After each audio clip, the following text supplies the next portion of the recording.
The Winchester rifle cracked against Marlena's shoulder as the shot echoed across the valley, and the mountain lion tumbled dead from the boulder where it had been stalking her chickens. She worked the lever action with practiced ease, ejecting the spent shell that clinked against the wooden porch of her cabin. Blood still pounded in her ears when she heard it, the rhythmic thunder of multiple horses approaching at full gallop. 5 Apache warriors crested the ridge like shadows given form, their paint ponies kicking up clouds of red dust in the dying light of dusk.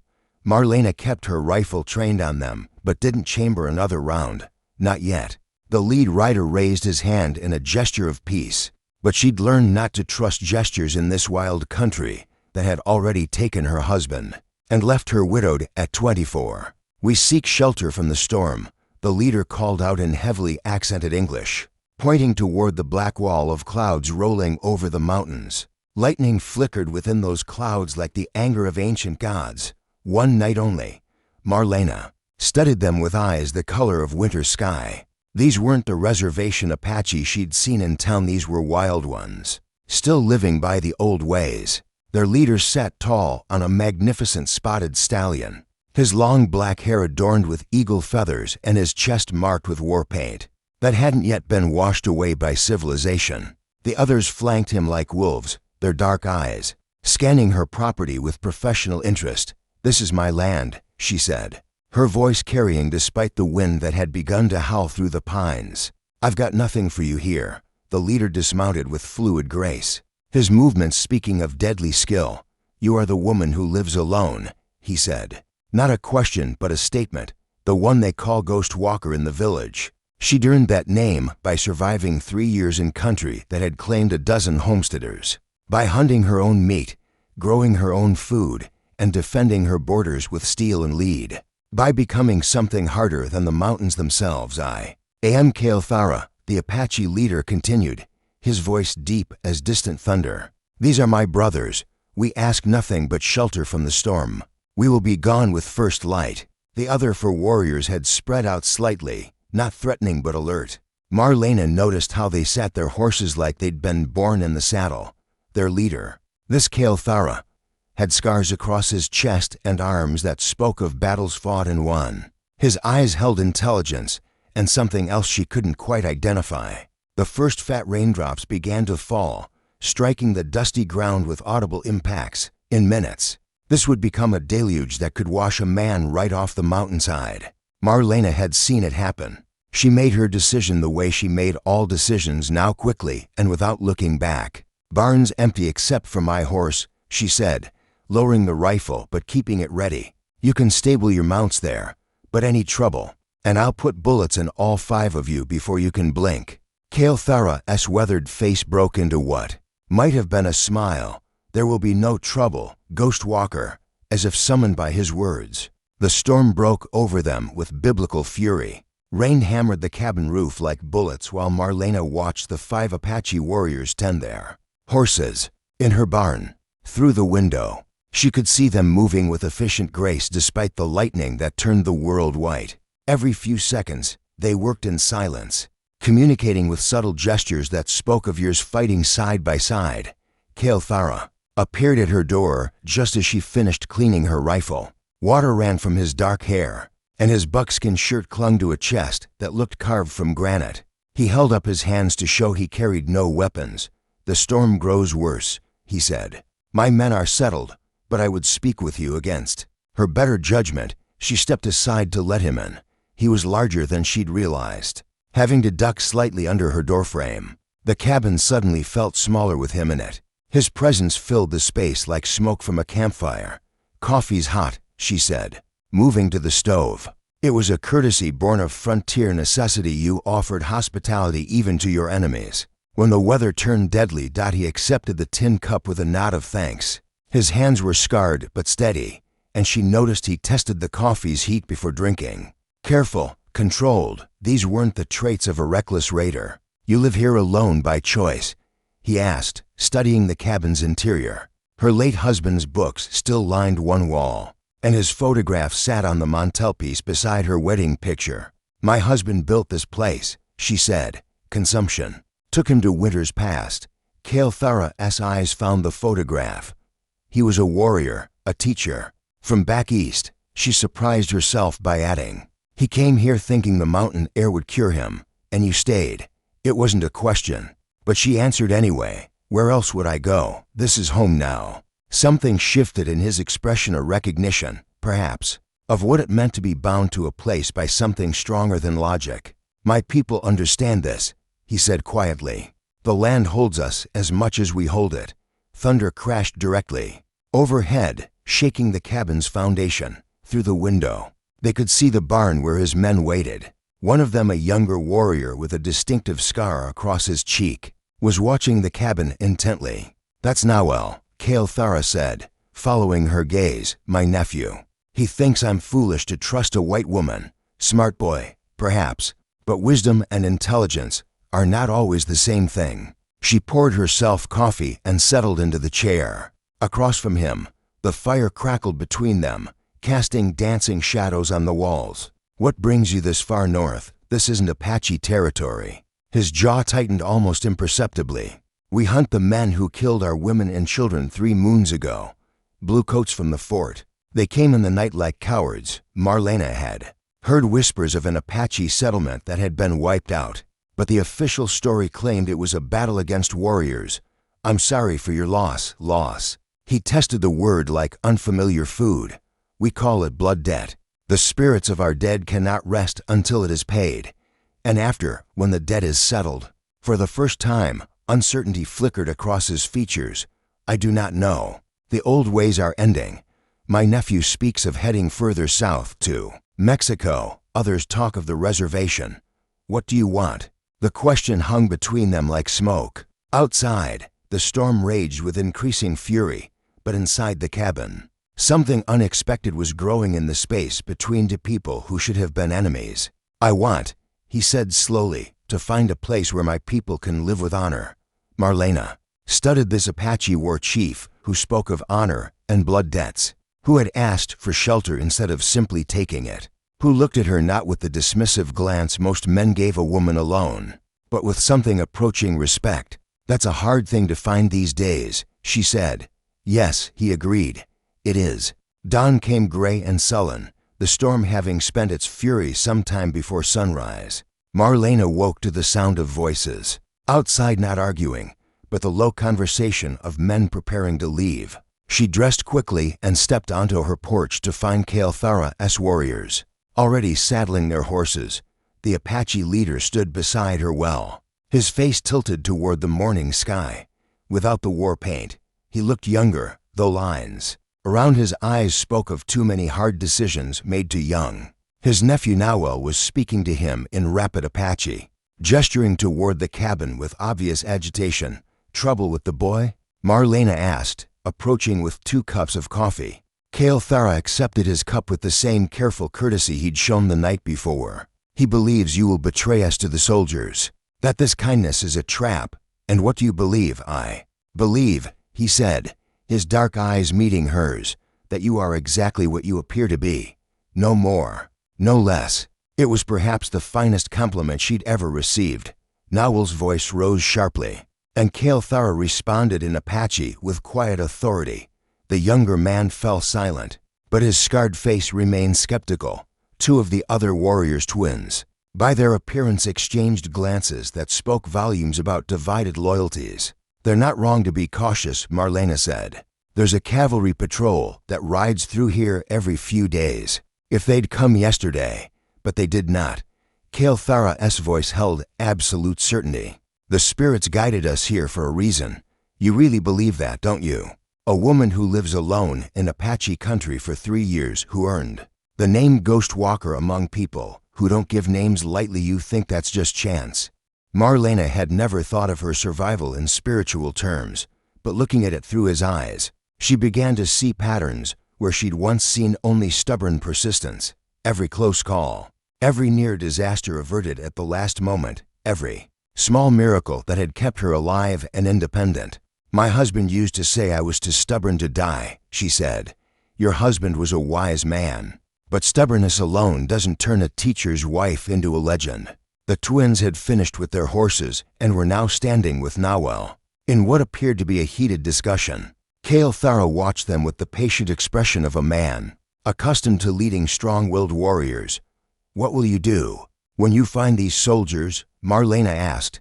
"Justice will be done. 5 men against a cavalry unit. That's not justice, that's suicide." His smile held no humor. "We are Apache. 5 of us are worth 20 of them. And after you're all dead, what justice will that bring your people?" The question hit him like a physical blow. She could see it in the way his shoulders tensed, in the slight narrowing of his eyes. These were thoughts he'd been avoiding, she realized. The logical endpoint of his quest for vengeance. "You speak like a chief," he said finally. "I speak like someone who's lost enough people to this country." Before he could respond, the sound of approaching horses carried across the valley. Multiple riders, moving at a steady pace that spoke of routine patrol rather than urgent pursuit. Marlena felt her blood turn to ice water. "Cavalry," she whispered. The 5 Apache warriors moved as one, hands going to weapons with fluid precision. But Thara raised his hand, stopping them. "How long?" he asked Marlena. She listened carefully to the rhythm of hoof beats. 10 minutes. Maybe less. The barn, no. They always check the barn. Too obvious. Her mind raced through possibilities. The root cellar. It's hidden under the kitchen floor. Nawal was speaking rapidly in Apache again, his voice tight with urgency. This time, Thara's response was sharp enough to cut glass. The young warrior subsided, but his hand remained on his knife handle. "He wants to fight," Thara explained. "He wants to die, you mean? There are 8 of them in that patrol, and they're not here for a social call." The hoof beats were getting closer. Soon they'd be visible through the trees. "Why would you risk this for us?" Thara asked, his voice low and intense. Marlena met his gaze steadily. "Because yesterday you asked instead of taking. Because your nephew is right to protect you, even if his methods are wrong. Because..." She paused, searching for words that wouldn't sound foolish. "Because some things are worth the risk." Something passed between them in that moment, an understanding that went deeper than words. Then the hoof beats were close enough to hear individual horses, and there was no more time for anything but survival. "Move," Marlena commanded, her voice carrying the authority of someone accustomed to life or death decisions. The 5 Apache warriors followed her into the cabin without question, their weapons disappearing as if by magic. She threw back the braided rug and lifted the hidden trapdoor that revealed her root cellar, a space barely large enough for 5 men, but deep enough to hide them completely. "If they find you here, we're all dead," she whispered as they descended into the darkness. "Stay silent no matter what you hear." Thara was the last to disappear into the cellar. His eyes held hers for a heartbeat longer than necessary before she closed the trapdoor and replaced the rug. She was smoothing her skirts when the cavalry patrol rode into her yard with a thunder of hooves and jangling spurs. Lieutenant Morrison dismounted first, his blue uniform immaculate despite 3 days in the saddle. Behind him, 7 troopers arranged themselves in a loose semicircle round her porch. She dealt with Morrison before he was ambitious, thorough, and completely without imagination. "Mrs. Calloway," he said, touching his hat brim with mock courtesy. "Fine morning after that storm." "Lieutenant," she kept her voice level, betraying nothing. "Coffee's fresh if you and your men want some. Appreciate the offer, but we're tracking hostiles, 5 Apache warriors, armed and dangerous. You seen any sign of them?" Marlena let her eyes widen with what she hoped looked like appropriate alarm. "Apache? Here, no." "Lieutenant, I haven't seen anything unusual. Mind if we look around? These particular Indians are wanted for murdering settlers down south. Can't be too careful." He was already moving toward the barn, his men spreading out to search her property. Marlena forced herself to remain calm, even as her heart hammered. Against her ribs, below her feet, 5 of the deadliest warriors on the frontier waited in absolute silence. "Of course," she said. "Though I should warn you, I shot a mountain lion yesterday evening. Carcass is behind the chicken coop if you want to avoid it." Morrison nodded absently, more interested in the barn where his men were examining the stalls.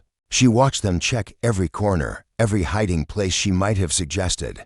Their horses had left no trace. Thara's warriors were too skilled for such amateur mistakes.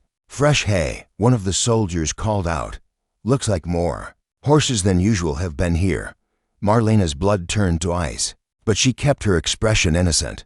I had the whole cavalry patrol from Fort Collins through here last week. 20 horses make quite a mess. Morrison's eyes sharpened. Fort Collins? What were they doing this far north? Chasing rustlers, they said. Major Williams was leading them. She prayed the lie was believable. Big man with a gray mustache said they'd been tracking stolen cattle for days. The lieutenant's expression relaxed slightly. Williams was real and known for ranging far from his post. The detail about the mustache sold the deception. Search the cabin, Morrison ordered. His sergeant. Marlena's mouth went dry, but she stepped aside with apparent cooperation. Help yourselves, though I should mention I've got preserves in the root cellar, and the jars are stacked pretty tight. Hate to have them broken if you're looking for hiding spots. It was a calculated risk, drawing attention to the very place she needed them to avoid. But reverse psychology often worked on suspicious minds. The sergeant glanced at Morrison, who waved dismissively. We're looking for warriors, not pickle jars, Sergeant Hayes. Check the loft, under the beds, anywhere a man could hide. They searched thoroughly, overturning furniture and examining every corner. Marlena stood on her porch, fighting the urge to shift her weight away from the trapdoor beneath the kitchen floor. The wood creaked slightly under her feet, but the sound was lost in the noise of the soldiers' search. 20 minutes felt like 20 hours before Morrison emerged from the cabin, his face showing professional disappointment. Nothing, Mrs. Calloway. But if you see any sign of these hostiles, you get word to the fort immediately. These aren't peaceful reservation Indians, they're killers. I'll be careful, Lieutenant, and I'll send word if I see anything suspicious. He mounted his horse with practiced efficiency. We'll be patrolling this area for the next few days. Keep your rifle handy and your doors locked after dark. The patrol rode out with the same military precision they'd arrived with, leaving only dust and the echo of hoof beats. Marlena waited until they were completely out of sight before returning to the cabin. And lifting the trapdoor, 5 pairs of dark eyes stared up at her from the shadows below. Keothara emerged first, moving with fluid grace despite the cramped space. His expression was unreadable, but something had changed in the way he looked at her. You could have bought your safety by betraying us, he said quietly. Yes, she agreed. I could have. Why didn't you? Marlena considered the question seriously. The easy answer was that she didn't believe in murder, but that wasn't the whole truth. The real answer was more complicated, involving the way he'd asked for shelter instead of demanding it, the respect in his voice when he spoke her own name, and the growing certainty that this Apache war chief was nothing like the savage the army made him out to be. Because, she said finally, I think there's more to your story than Lieutenant Morrison knows, and I think you deserve the chance to tell it. For 3 days, Keothara's warriors remained hidden in the forest surrounding Marlena's cabin while cavalry patrols crisscrossed the valley below. The Apache had vanished into the landscape like smoke, but Keothara himself returned each evening after the soldiers passed, drawn by something stronger than military strategy. This is dangerous, Marlena said on the 3rd night as she poured coffee for both of them. Morrison's getting frustrated. Frustrated soldiers make mistakes, and mistakes get people killed. My men grow restless as well, Keothara admitted. Nowell believes we should move south, find the soldiers we seek, and finish this blood debt quickly. And you? He stared into the fire, his weathered features caught between shadow and flame. I find myself conflicted. Something in his voice made her look up sharply. About your mission, about many things. His dark eyes met hers across the small table. About vengeance, about the future, about choices I thought were already made, outside. Wind moved through the pines with a sound like distant voices.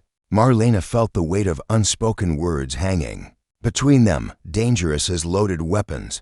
Tell me about her, she said quietly. Your wife. Pain flickered across his face before he could hide it. Ayana, she was. Everything good in our world. Gentle where I was hard, hopeful where I was certain. She believed peace was possible between our peoples. What happened to her? The soldiers came in the night.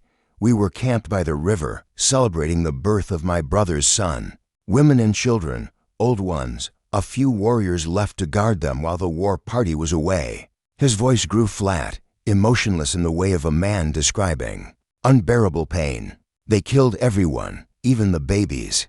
Marlena's hand found his across the table without conscious thought. His fingers were warm and calloused, scarred by years of war. I'm sorry. Ayanna was trying to protect the children when they shot her. Her last words were about forgiveness. Even dying, she spoke of peace. He turned his hand palm up, fingers intertwining with hers. I have carried her words for 3 moons now, and I cannot understand them. Maybe understanding isn't the point. Maybe carrying them is enough. How can you say that, you, who live alone in this wilderness, who trust no one? The accusation stung because it held truth. But looking at this Apache war chief, who spoke of his wife's dying words with such reverence, Marlena felt something crack open inside her chest, something she'd kept sealed since her husband's death. Because, she said slowly, maybe we're both wrong about trust. Maybe isolation isn't strength, maybe it's just fear wearing a different mask. Cavalry's thumb traced across her knuckles, a gesture so gentle it was almost reverent. You risked everything to protect us. That is not the action of a fearful woman, isn't it? Maybe I helped you because it felt good to matter to someone again. Maybe I hid you because I was tired of being alone. And would that be so wrong? The question hung between them like a bridge neither was sure they dared cross.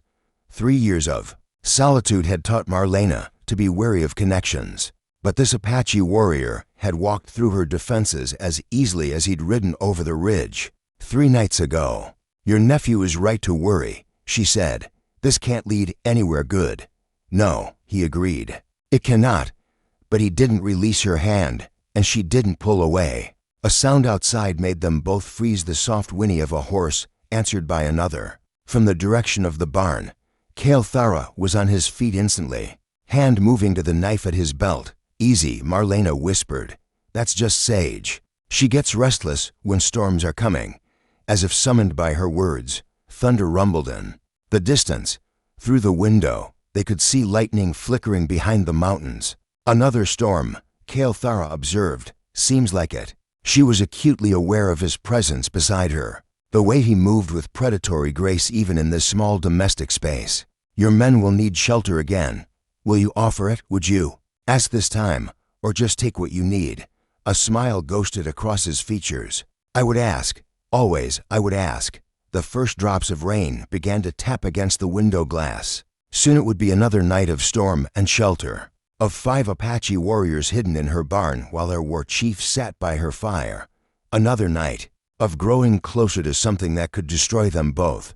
Storms getting closer, she said that double quotes yes. He replied, his eyes holding hers, it is. Neither of them was talking about the weather anymore. The 4th storm broke just after midnight with a violence that made the previous tempests seem gentle. Lightning split the sky in sheets of white fire while thunder shook the cabin's foundation. But inside, beside the crackling fireplace, a different kind of storm was building between 2 people who had never expected to find solace in each other's arms. This is madness, Marlena whispered against Cavalry's chest, her fingers tracing the ritual scars that marked him as a war chief. They had crossed the line sometime. Between the second cup of coffee and the moment he'd pulled her close as lightning illuminated the windows. Now she lay in his arms, feeling more alive than she had since her husband's death, perhaps. He murmured into her hair, but it is a madness I welcome, outside.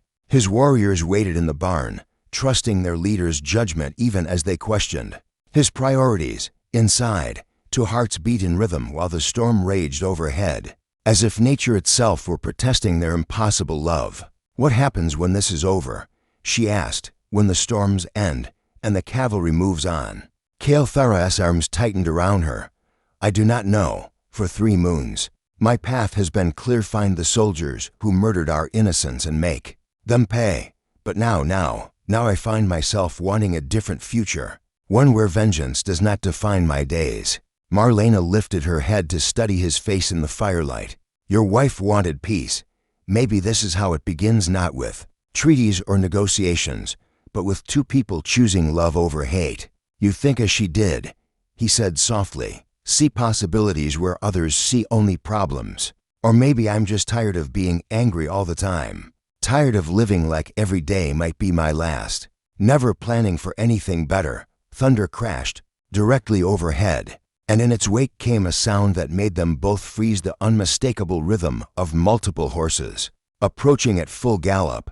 But these weren't cavalry mounts moving at patrol pace. These were horses being ridden hard through a dangerous storm. Cavalry was on his feet instantly, reaching for his weapons. My men would not ride in this weather unless the cabin door burst open, admitting wind and rain, and Nowell's scarred face twisted with urgency. He spoke rapidly in Apache, his words carrying terrible news. What is it? Marlena demanded, pulling on her clothes. The soldiers, Cavalry translated, his voice tight with controlled fury. They have found our trail from yesterday. They ride this way now, perhaps and are behind my nephew. In this storm, they must be desperate, or very sure of their quarry. His expression hardened into the mask of a war chief preparing for battle. Nowell says there are 20 of them. They come not to capture, but to kill. Marlena felt ice form in her stomach. 20 soldiers, 5 of you, those aren't good odds. We are Apache. We do not require good odds. And after you're all dead, what will that accomplish? The question struck him like a physical blow, but before he could respond, the twins burst through the door with their horses' reins in hand. They spoke in clipped, urgent Apache, while lightning turned the world white around them. They say we must go now, Cavalry translated. Fight in the forest where we have advantage, no. Marlena's voice cut through the chaos with surprising authority. There's another way. All 5 Apache warriors turned to stare at her. In the lamplight, they looked like something from legend, dangerous, beautiful, and completely out of place in her domestic cabin. The mine, she said. Old copper mine about 3 miles north, up in the high rocks. Been abandoned for 10 years. But the tunnels go deep. You could lose a whole army in there. Nowell spoke sharply, clearly objecting to any plan that involved further delay. But Cavalry raised his hand for silence, his intelligent eyes studying Marlena with new interest. And the soldiers will search here first, then spread out through the valley. By the time they think to check the mine, you'll be long gone. Gone. Where? The question came from one of the twins, his English heavily accented but clear. Marlena looked directly at Cavalry. South to Mexico, like your nephew wants, or north to Canada. Or, she paused, knowing her next words would change everything. Or you could stay. Find a new path that doesn't end in blood. The cabin fell silent except for the sound of rain against the windows, and the steady breathing of 5 deadly warriors. Considering an impossible choice, outside, somewhere in the storm-lashed darkness, 20 cavalrymen rode toward a confrontation that could only end in death. Cavalry moved to the window, staring out into the tempest. When he spoke, his voice carried the weight of leadership and the pain of a man torn between love and duty. 3 years ago, my wife spoke of forgiveness as she died in my arms. Tonight, you offer me the same gift she tried to give, a choice between the old path and a new one. He turned back to face his warriors, his scarred face illuminated by lightning. What he said next would determine not just their survival, but the fate of something precious that had been born in the space between storms. Brothers, he said in English so Marlena could understand, what shall it be? The blood path that leads only to more blood? Or something different, something our wives and children might have chosen? If they had lived, the answer came in the form of Nowell, slowly, deliberately, sheathing his knife. 6 months later, Marlena stood on her porch watching the sunrise paint the mountains gold and rose. The valley below showed signs of recent change, new cabins dotting the landscape, smoke rising from cook fires, children's laughter echoing across the meadow where Apache ponies grazed alongside settler horses. The integration hadn't been easy. Lieutenant Morrison had required convincing that involved testimony from 3 territorial judges and a letter from the War Department itself. But Cavalry's band had proven their peaceful intentions by helping defend a wagon train from raiders and assisting with the harvest when drought threatened the valley's crops. The coffee smells ready, a familiar voice said behind her. Marlena turned to find her husband, for that's what Kael'thara had become in a ceremony that blended Apache and Christian traditions, carrying their newborn son, little Joseph had his father's dark eyes and his mother's stubborn chin, and he was already showing signs of the strong will that had brought his parents together. "Nowell says the horses are ready for the journey to town," Kael'thara said, settling the baby in his cradle. "Are you certain you wish to come? The council meeting may not be pleasant." Marlena smiled, remembering the scared woman who had lived alone for 3 years, trusting no one and planning for nothing beyond immediate survival. That woman felt like a stranger now. "I'm not missing the vote that makes this official," she said. "Besides, someone needs to make sure you politicians don't get too carried away with your grand speeches." The territorial legislature was meeting to decide whether their valley would become an official settlement, the first in the territory, where Apache and white settlers lived as equals rather than enemies. It was an experiment that had attracted attention from Washington to Mexico City, and today's vote would determine whether that experiment would be allowed to continue. Through the window, they could see the mixed community preparing for the journey to the territorial capital. Apache warriors rode alongside former cavalry soldiers who had left the army to homestead. Children of both cultures played together while their mothers shared recipes and remedies. Men who had once tried to kill each other now debated the merits of different farming techniques. "Do you ever regret it?" Kael'thara asked quietly. The choice to risk everything for a group of strangers. Marlena considered the question seriously. The woman she'd been 6 months ago had valued safety above all else, had built walls to keep the world at bay. But that same woman had also been slowly dying of loneliness, withering away like a plant denied sunlight. "Never," she said firmly. "Not even when Morrison arrested us all that first week. Not even when the territorial governor threatened to send in federal troops." This, she gestured toward the valley where the cultures were learning to become one people. "This is what love looks like when it grows beyond just two hearts." Kael'thara pulled her close, careful not to wake their sleeping son.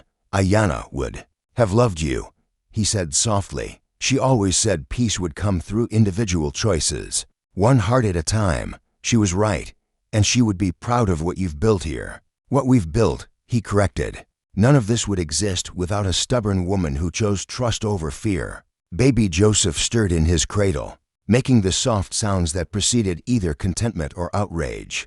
Marlena lifted him, marveling as she always did at the miracle of new life created from the union of two people who had found each other across the divide of culture and history. "Time to go," Kael'thara said, shouldering the travel pack that contained documents, testimonials, and legal briefs arguing for their community's right to exist.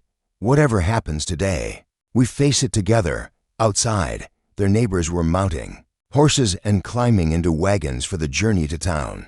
Nowell had earned his place as the community's elected representative, his scarred face now marked by laugh lines rather than the hard angles of perpetual suspicion. The twins had married settler women and were building homes where their children would grow up speaking both Apache and English. Even the cavalry soldiers who had once hunted them now served as the valley's peacekeepers. As they rode toward town with their son cradled between them, Marlena reflected on the strange turns that had brought her to this moment. 3 years of isolation had been preparation for 6 months of integration. A lifetime of fearing difference had been overthrown by one night of choosing similarity. The vote, when it came, was closer than anyone had hoped, but wider than anyone had expected. By a margin of 7 votes, their valley became the territory of New Haven, the first legally recognized community where Apache and settler families lived as equals under territorial law. That night, as they celebrated under stars that seemed to shine brighter than usual, Kael'thara found Marlena standing apart from the festivities, their son asleep in her arms. "Regrets?" he asked. She smiled up at the man who had ridden into her life asking for shelter and stayed to build a new world. "Just one." "What's that?" "That it took a storm to bring us together. I wasted so many years being afraid of exactly this kind of happiness." Kael'thara kissed her forehead, then bent to brush his lips against their son's dark hair. "Apache believe storms are messages from the spirits," he said.